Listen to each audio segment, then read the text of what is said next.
अभी हम डिस्कस कर रहे हैं चार्ज डिस्ट्रीब्यूशन इफ़ेक्ट को। आप ये डिफरेंट चार रेजोनेटिंग स्ट्रक्चर देख रहे हैं और इन ये चार रेजोनेटिंग स्ट्रक्चर का ये स्ट्रक्चर जो है ये हाइब्रिड है।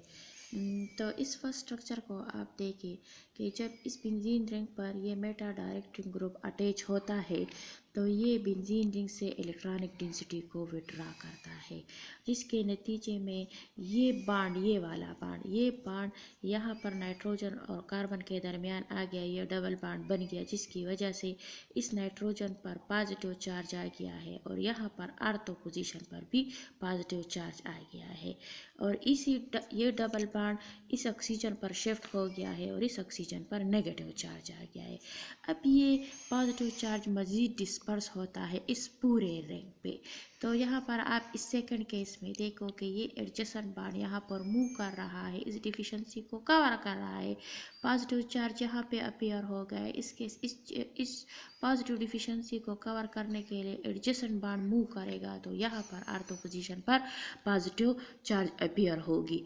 और यहाँ पर अब मज़ीद यहाँ पर इन तीनों केसों में बेंजीन की एरोमेटिसिटी डिस्ट्रॉय हो गई है।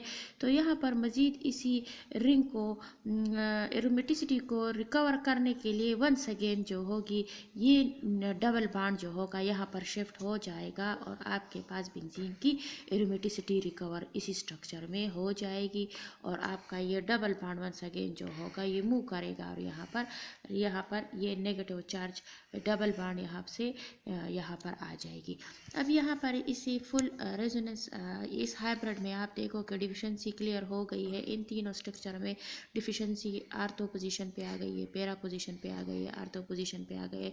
तो मैंने इन तीनों सेंटर्स को इलेक्ट्रॉन डिफिशिएंट किया है। अब जब इनकमिंग इलेक्ट्रोफाइल आएगा तो ज़ाहिर है इलेक्ट्रॉन तो उनको इन्हीं जगहों पे अवेलेबल नहीं होगी, तो जाहिर है वो अटैक करेगा इसी मेटा पोजीशन पर, क्योंकि ये तो इलेक्ट्रॉन डिफिशिएंट सेंटर है और इलेक्ट्रोफाइल तो उन सेंटर पे अटैक करता है जहाँ पर उनको इलेक्ट्रॉन अवेलेबल हो। तो यहाँ पर तो उनको अवेलेबल नहीं है, तो इन्हीं सेक्टर पर इलेक्ट्रोफाइल जो होगा, सेकंड इलेक्ट्रोफाइल जो होगा वो इन्हीं सेंटर को प्रेफर करेगा और उन्हीं सेंटर पे अटैक करेगा। अब हम नेक्स्ट इस साइड पे आते हैं। अच्छा, अब इसी पोजीशन पे देखो आर्थो डेरिवेटिव्स। अब फिनोनियम आयन स्टेबिलिटी को इस इफ़ेक्ट को हम डिस्कस करते हैं डिफरेंट सेंटर्स पे। अगर हम अटैक करें, अगर इलेक्ट्रोफाइल ने आर्थो सेंटर पे अटैक किया है तो आपका ये नेक्स्ट जो इसका स्ट्रक्चर बना है, तो जो ही इसने इसका पर अटैक किया तो यहाँ पर आपका इरेनियम आयन जो बना है यहाँ पर पॉजिटिव सेंटर यहाँ पर बनेगी।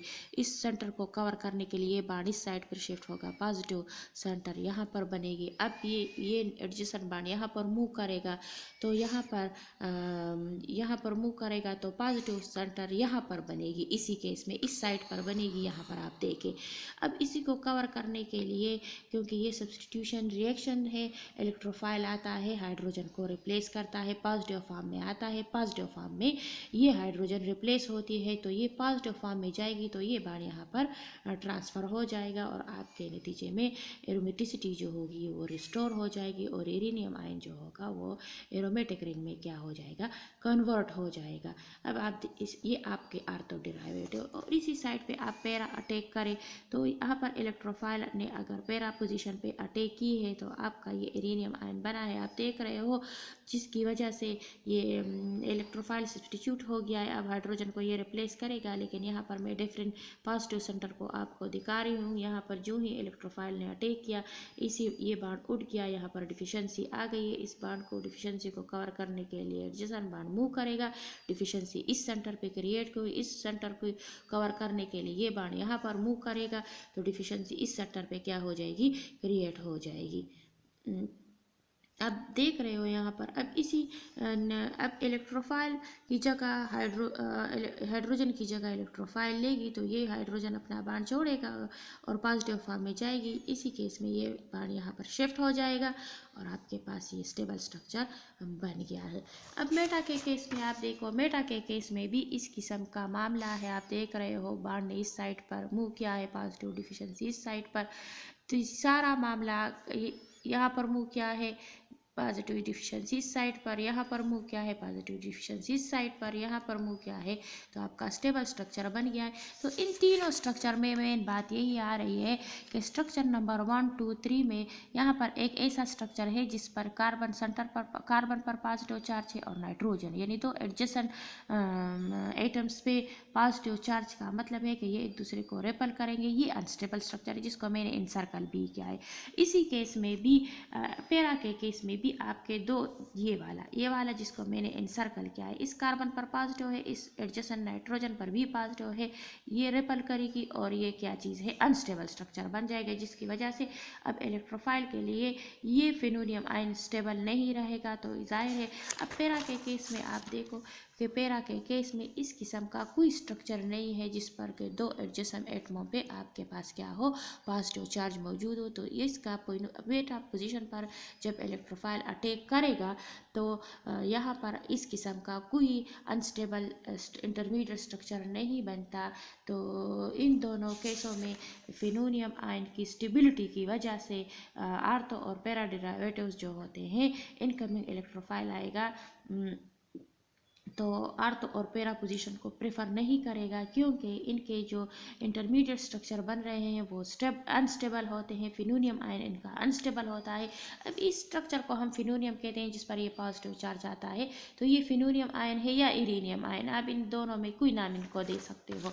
लेकिन मेटा के केस में इस किस्म का कोई फिनोनियम स्ट्रक्चर सामने नहीं आया, कोई इरेनियम आयन सामने नहीं आया, जिसकी बेस पे आप कह सकते हो कि इसी मेटा के केस में फिनोनियम आयन स्टेबल होता है, जिसकी वजह से इलेक्ट्रोफाइल आएगा और मेटा पोजीशन को क्या करेगा, इस मेटा पोजीशन को क्या करेगा प्रेफर करेगा। तो आप नेक्स्ट पे में बहाले लाने दे चले। हाँ, अभी हमने इन सारे बातों से हमने एक बात कंक्लूड की है कि all the ortho para directing groups are activating groups except halogens. Exceptional case halogen का है जिसको अभी हम डिस्कस करेंगे। And all the meta directing groups are deactivator groups, जो डीएक्टिवेटिंग होते हैं, डीएक्टिवेटर्स हैं।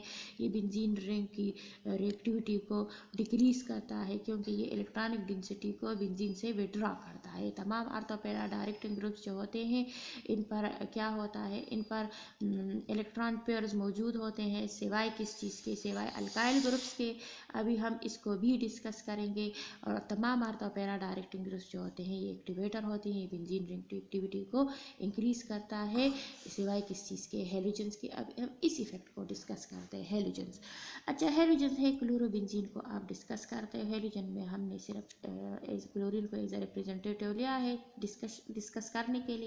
तो यहाँ पर आप दो इफेक्ट देख रहे हो, एक अपवर्ड इफेक्ट देख रहे हो, एक डाउनवर्ड इफेक्ट देख रहे हो। अपवर्ड इफेक्ट क्या चीज़ है, अपवर्ड इफेक्ट जो है इंडक्टिव इफेक्ट वाला इफेक्ट है। इंडक्टिव इफेक्ट का मतलब क्या है कि क्लोरीन जो है इसी केस में ज़्यादा इलेक्ट्रोनेगेटिव है as compare to the carbon. ये रिंग से इलेक्ट्रॉनिक डेंसिटी को क्या करेगी, विड्रॉ करेगी, जिसके नतीजे में बेंजीन रिंग पर डिफिशिएंसी क्रिएट हो जाएगी, जिस तरीके से आप नाइट्रो ग्रुप में देख रहे हो। तो यहाँ पर बेंजीन रिंग पर डिफिशिएंसी क्रिएट हो रही है। यहाँ पर क्लोरीन जो है electron due to its high electronegative nature ये बेंजीन रिंग से इलेक्ट्रॉनिक डेंसिटी को विड्रॉ करता है। लेकिन इसके एक अपोजिट इफेक्ट भी इसी टाइम अप्लाई होता है, और वो कौन सा इफेक्ट होता है, वो रेजोनेंस इफेक्ट होता है। रेजोनेंस इफेक्ट अभी आपने देखा है कि डिफरेंट रेजोनेटिंग स्ट्रक्चर बन रहे हैं। यहाँ पर इलेक्ट्रॉनिक डेंसिटी जो होती है, यहाँ पर क्लोरीन के साथ आप देख रहे हो 3 अनशेयर पेयर ऑफ इलेक्ट्रॉन है। ये 3 अनशेयर पेयर ऑफ इलेक्ट्रॉन में एक इलेक्ट्रॉन जो होता है वो रिंग साइड पर डोनेट होता है, जिसकी वजह से ये बॉन्ड यहाँ पर शिफ्ट हो जाएगा और नेगेटिव चार्ज जो होगी डिफरेंट पोजीशन पर, यानी आर्थो और मेटा पोजीशन पर क्या हो जाएगी, डिस्पर्स हो जाएगी और डिफरेंट रेजोनेटिंग स्ट्रक्चर बन रहे हैं। इस इफेक्ट को हम कहते हैं रेजोनेटिंग इफेक्ट या मेसोमेरिक इफेक्ट। इसका दूसरा नाम मेसोमेरिक इफेक्ट भी है। तो इंडक्टिव इफेक्ट जो है इलेक्ट्रॉनिक डेंसिटी को अपवर्ड विड्रॉ करता है, और रेजोनेटिंग इफेक्ट जो की वजह से इलेक्ट्रॉनिक डेंसिटी जो होती है रिंग पर डीलोकलाइज हो रही है। ये दो इफेक्ट जो होता है सिमल्टेनियस हो रहे हैं, एक अपवर्ड इफेक्ट है, एक डाउनवर्ड इफेक्ट है। लेकिन यहाँ पर इंडक्टिव इफेक्ट जो होता है रेजोनेंट इफेक्ट पर डोमिनेंसी इख्तियार कर लेता है, जिसकी वजह से ओवरऑल जो होता है बेंजीन रिंग जो होता है डीएक्टिवेट होता है और इस पर पॉजिटिव चार्ज क्या हो जाता है, अपीयर होता है डिफरेंट साइड्स पर, जिस तरीके से इन केस में आपने देखा है। तो हम कहते हैं कि क्लोरीन जो है, हेलोजेंस जो होते हैं ये डीएक्टिवेटर होते हैं, जिस किस्म के ये नाइट्रो ग्रुप होते हैं, क्योंकि ये इलेक्ट्रॉनिक डेंसिटी को विड्रॉ करता है।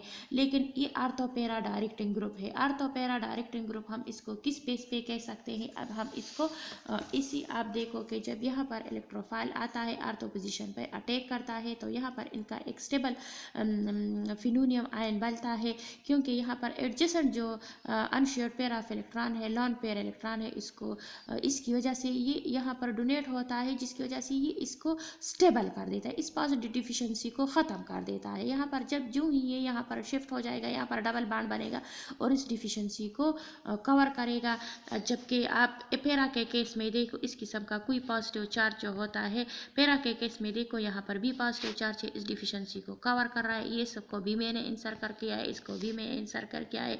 लेकिन यहाँ पर मेटा के केस में इस किस्म का, यहाँ पर आप मेटा के केस में देखो यहाँ पर पॉजिटिव, यहाँ पर इस बार तो यहाँ पर पॉजिटिव क्रिएट होगी, अगर यहाँ पर तो यहाँ पर कोई पॉजिटिव चार्ज कार्बन पे अपेयर नहीं हो रहा है कि यहाँ पर एडजेसेंट जो लॉन पेयर है कि यहाँ पर इसको ये क्या करे, स्टेबलाइज करे।